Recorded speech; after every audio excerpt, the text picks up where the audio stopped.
Le cahier de charges, ce n'est pas une invention, c'est le code minier qui le stipule. C'est-à-dire que tout exploitant minier doit, selon le code minier, tenir compte des autochtones, des communautés environnantes. Et quand nous avons pris la direction de l'AMIBA, nous avons trouvé des problèmes des autochtones qui distribuaient le terrain sur les concessions de l'AMIBA. Et ça faisait beaucoup de bruit et même des risques d'affrontement entre des fractions. Et donc nous avons pris contact avec les chefs coutumiers de Bakwanga pour leur dire que nous, on n'est pas là pour disputer des concessions. L'AMIBA a eu des droits des autochtones pour exploiter les terres de Bakwanga. Et donc ces droits, tant qu'on ne lui a pas renié ces droits, il lui appartient. Maintenant, l'AMIBA a le devoir de pouvoir faire des ristournes, reconnaître, rétrocéder des avantages aux communautés environnantes. Et pour ça, il faut élaborer un cahier de charges. Donc c'est le discours que j'ai depuis le début de l'année 2024. Et donc nous avons eu des échanges avec les Bakwanga. Mais le passage du ministre d'État, ministre de la Justice et garde de Sceaux a fait accélérer les choses parce que malgré nos contacts permanents avec les Bakwanga, nous leur avons dit il faut un cahier de charges, mais pour ça il faut que l'AMIBA se relance d'abord, soit productive.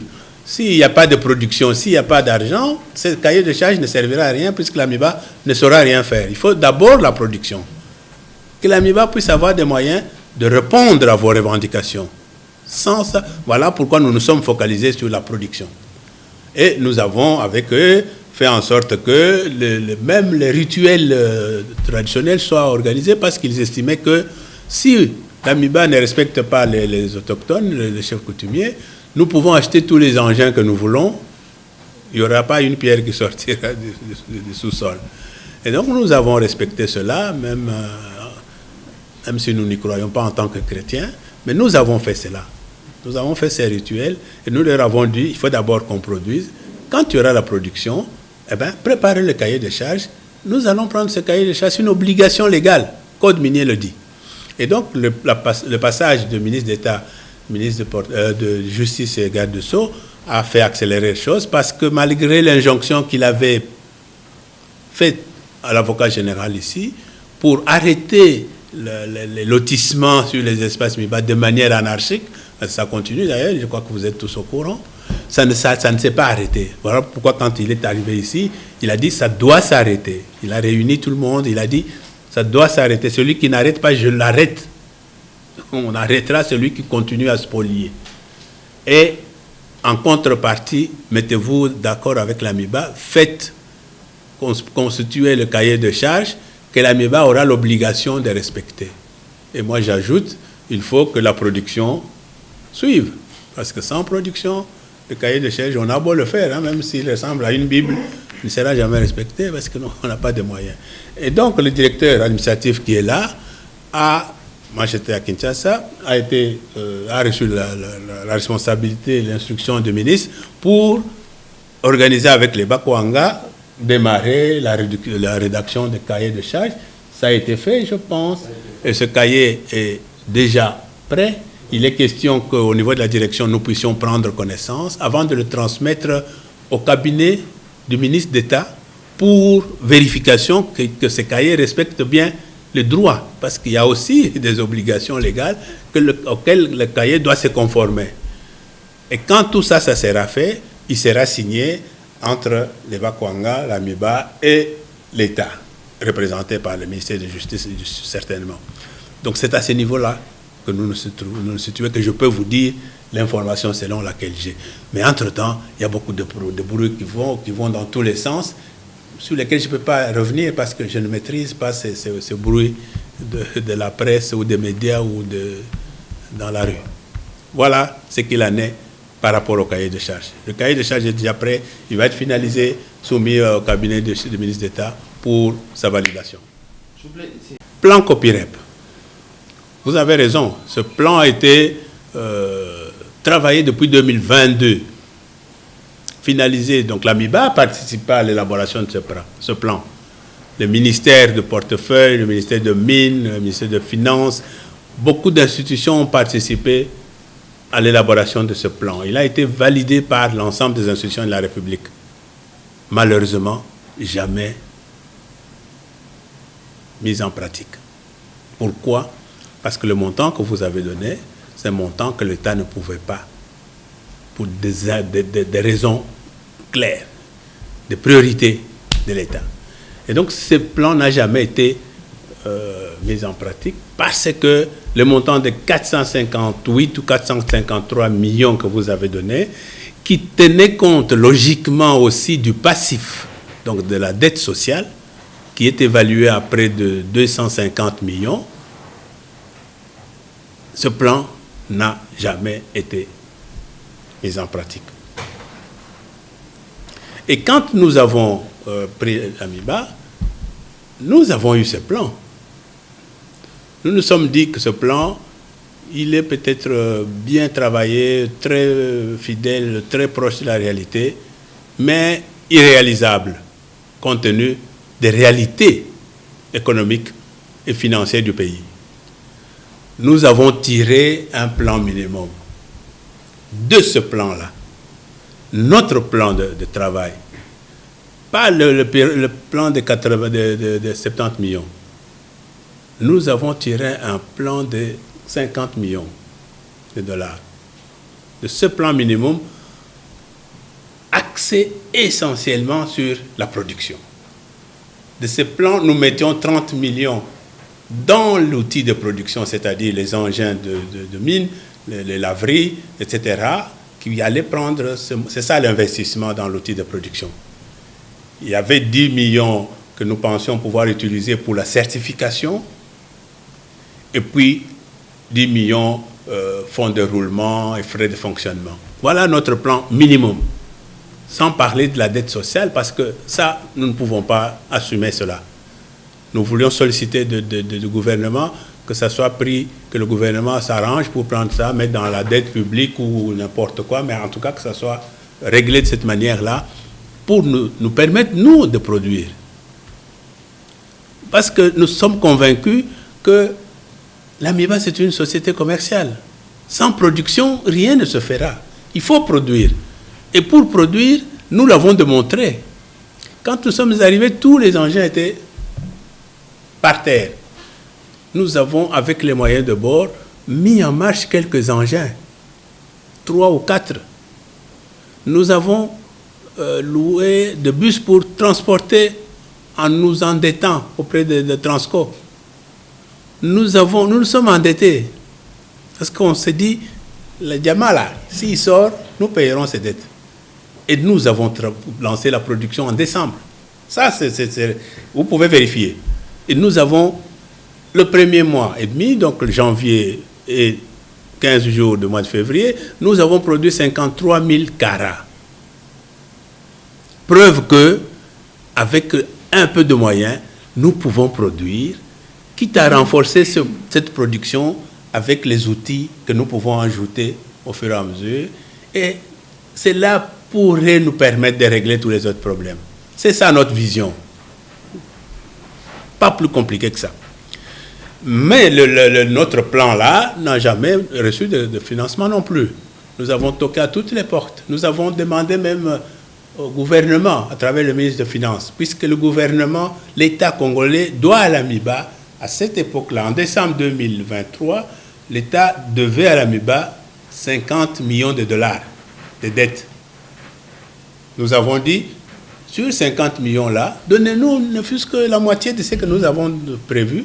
Nous allons acheter des engins, nous produirons, puisque nous avons commencé à le faire. Malheureusement, nous n'avons pas eu gain de cause. Nous avons harcelé le ministre des Finances sans grand succès. Et maintenant, quand le ministre de portefeuille est arrivé, il est allé dans le même sens que nous. Il faut un plan minimum. Parce que le plan Copirep, c'est très bien, mais il est irréaliste. Il est irréalisable dans le contexte actuel. Voilà pourquoi, partant de non seulement le plan Copirep, puisque notre plan de 50 millions partait de là, nous avons pris ce plan minimum, nous avons ajouté quelques chapitres pour arriver à 70 millions. Et là, je vous répéterai la même chose. Il y a le premier chapitre, c'est l'outil de production, les engins de production, les engins miniers et les laveries, qui vont prendre la grande partie du financement, 40 millions à peu près. Il y a la certification, parce que jusqu'à aujourd'hui, nous ne connaissons pas les réserves que nous avons dans notre sous-sol. On exploite avec des données historiques anciennes, mais nous ne savons pas ce que... Parce que sans ces réserves, nous n'avons pas la valeur réelle de l'AMIBA. Nous ne pouvons pas aller auprès des financiers, demander le financement sans avoir quelque chose à leur présenter de concret. Si on avait ces réserves avec les Chinois, je pense que j'aurais ramené quelque chose. Parce que là, j'ai des réserves. Mais aujourd'hui, nous n'avons pas ces réserves certifiées. Voilà, nous avons dit, et nous sommes contents. Moi, personnellement, j'ai salué la décision, la dernière décision du Conseil des ministres. Le chef d'État a décidé de faire la certification de toutes les réserves minières. Ça, c'est un pain béni pour nous. Et donc, nous avons prévu ça. Voilà d'où vient à peu près, grossièrement, fonds de roulement plus frais de fonctionnement, plus la sécurisation. Voilà d'où vient 70 millions. La sécurisation, c'est quoi? C'est, vous savez, le polygone, aujourd'hui, il est à ciel ouvert. Il n'y a plus de clôture comme c'était au temps belge. N'importe qui entre,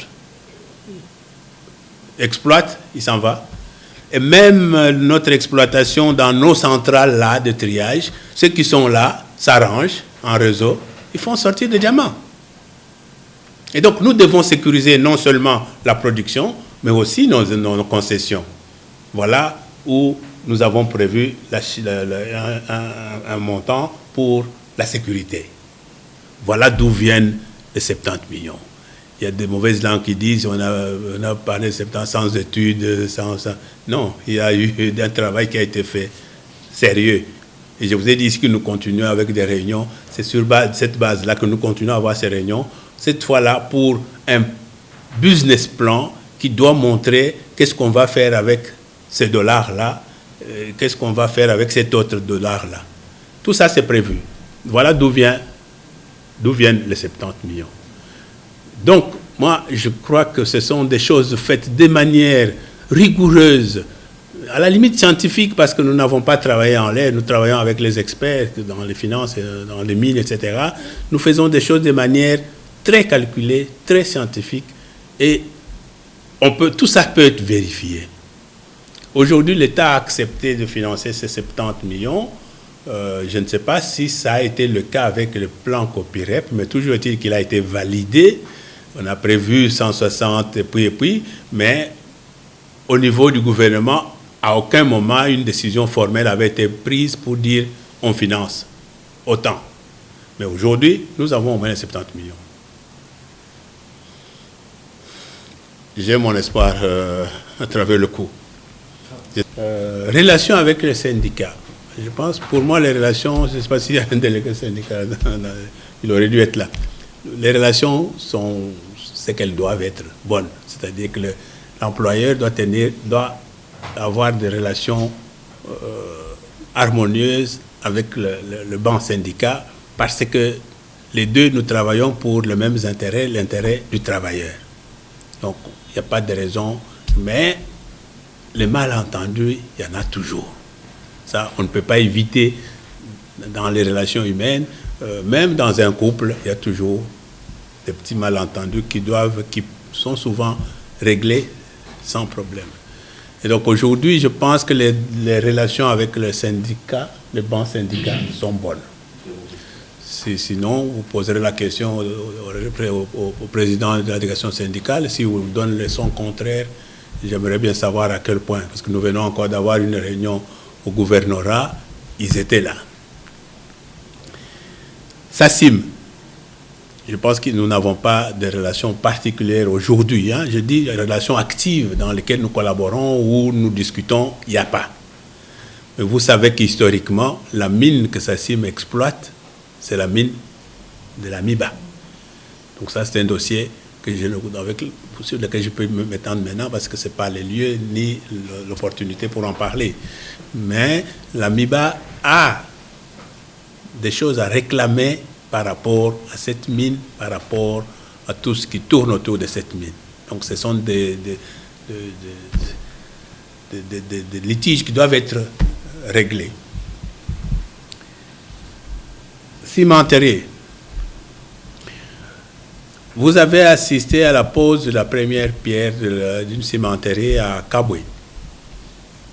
Donc il y a une société chinoise, Super Energy, qui est liée à une autre société chinoise qui est dans la cimenterie. Mais pour fabriquer le ciment, il faut de l'énergie électrique. Voilà pourquoi Super Energy a approché la MIBA pour obtenir de produire de l'électricité sur le site de Tchala.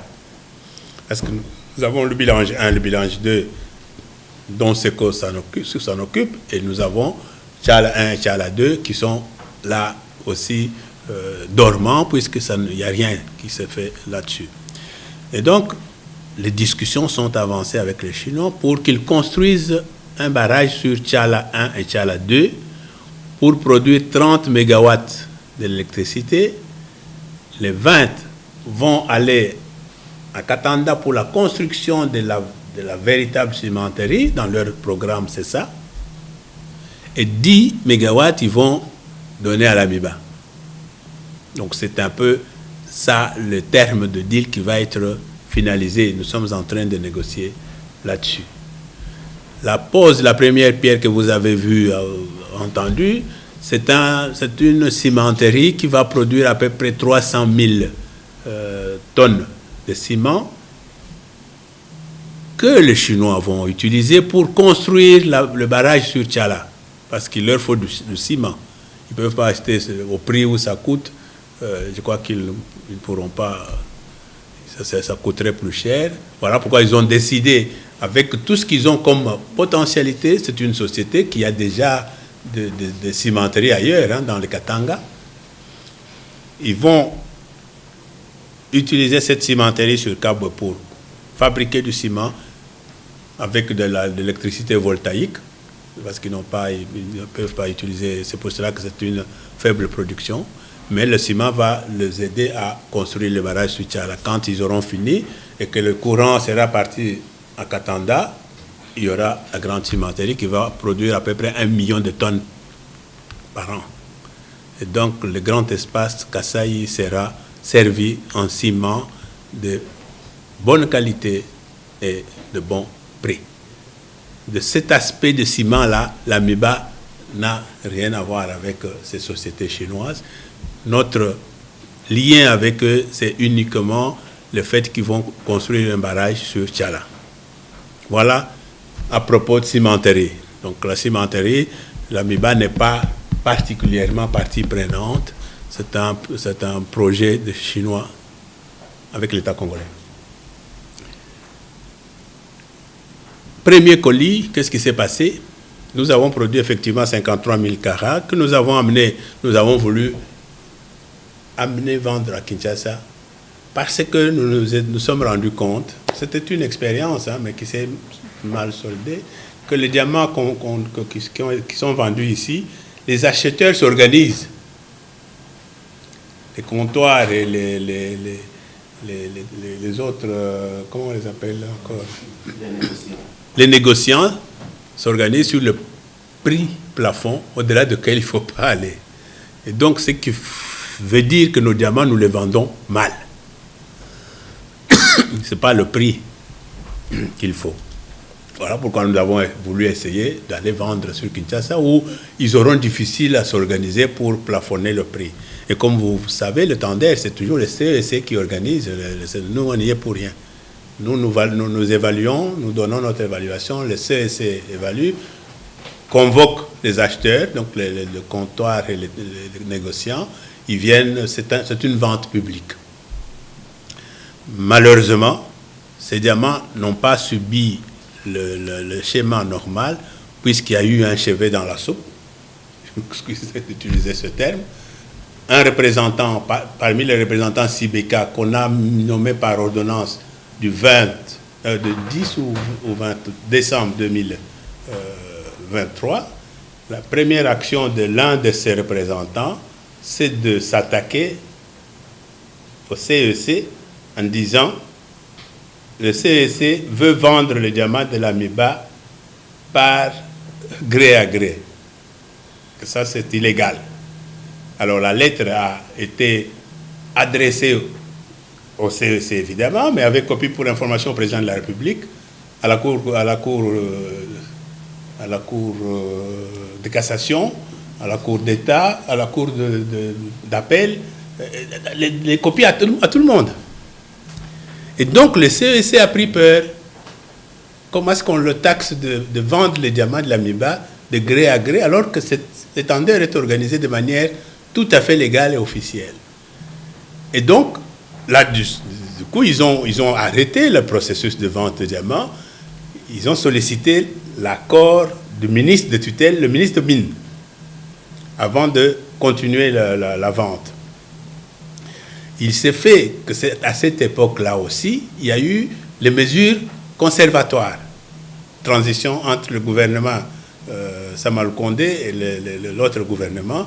Donc, la présidence avait pris des mesures conservatoires pour empêcher toute décision, engagement, etc., sans passer par la présidence. Donc, l'ensemble de ces éléments réunis nous ont bloqué nos diamants pendant 6 mois. Voilà pourquoi la première production que nous avons lancée s'est arrêtée. Voilà pourquoi nous avons eu toutes ces difficultés. Maintenant, on les a vendus, je crois, au mois d'avril, au mois de mai. Encore, je ne sais pas le mauvais sort qui nous poursuit. La personne, donc le comptoir qui avait acheté le plus gros des diamants pour 900 000 $, n'a jamais payé. Et les diamants sont restés bloqués. Messieurs, jamais payé, on a tout fait, ça n'a pas été payé. À nouveau, les diamants sont restés et maintenant, on vient de le vendre. Le mois d'août ici, hein? On vient de le vendre au mois d'août. Donc, depuis février jusqu'au mois d'août. Donc, même si nous étions de bonne volonté pour continuer à produire, on ne pouvait pas le faire. Et donc, quand on les a vendus maintenant, là encore, un mauvais sort nous a poursuivis parce que nous avons perdu 30% de sa valeur, de la valeur de ce colis, à cause de prix sur le marché, à cause de. Et encore, celui qui a acheté le plus gros à 600 000 $ a fait 8 jours avant de payer, ou si pas 10 jours, alors qu'ils ont 48 heures pour régler la facture. Voilà, je ne veux pas parler de mauvais sort, ce sont des éléments qui ont travaillé un peu contre nous. Est-ce qu'il y a une main noire derrière? Je n'en sais rien. Mais toujours est-il que voilà pourquoi les diamants ont traîné. Au jour d'aujourd'hui, ça a été payé. C'est ça qui nous permet de renforcer notre production que nous avons avec les engins que nous avons achetés dernièrement sur avance sur crédit. Voilà. Est-ce que ce problème, nous pouvons l'éviter? Franchement, je n'en sais rien. Toujours est-il que nous sommes en train de vouloir trouver une solution avec le CEC et le ministère de Mines. Pourquoi? Parce que le Code minier dit ceci, dans son article 85, que celui qui produit les mines, donc les minéraux, il est libre de les vendre quand il veut, à qui il veut et où qu'il veut. C'est-à-dire que la vente est libre. Mais il y a un arrêté ministériel qui contredit cette loi-là, qui dit nous ne pouvons pas vendre sans autorisation du ministère de Mines, sans passer par le CEC. Voilà la difficulté que nous avons, c'est celle-là. Nous essayons avec le nouveau ministre pour essayer de trouver qu'on puisse nous permettre, parce que SACIM a les mêmes difficultés aujourd'hui. SACIM n'arrive pas à vendre ses diamants comme il faut, le prix est plafonné. Je ne sais pas à qui revient la faute, mais ça, ce n'est pas légal. La loi dit nous sommes libres de vendre à qui nous voulons, quand nous voulons. Et allez, nous devons le faire légalement. Mais cet arrêté aussi est là. Nous devons trouver une solution. Les députés sont sensibilisés. Le caucus de Mboujima et du Kassai oriental est sensibilisé pour ça. Le ministre, le ministre du portefeuille a le dossier en main. Le ministre de Mines, qui est le producteur de cet arrêté, est aussi concerné, est aussi saisi. J'espère que nous ferons en sorte que nous ne connaissions pas ce que nous avons connu avec la première production. Alors, contrat SECO. Nous avons pris des précautions avant d'entrer en fonction, de résoudre le problème de l'électricité, parce que sans électricité, l'AMIBA ne vaut rien. Nous ne pouvons pas produire. Et la preuve est là maintenant. Nous avons l'électricité vaille que vaille.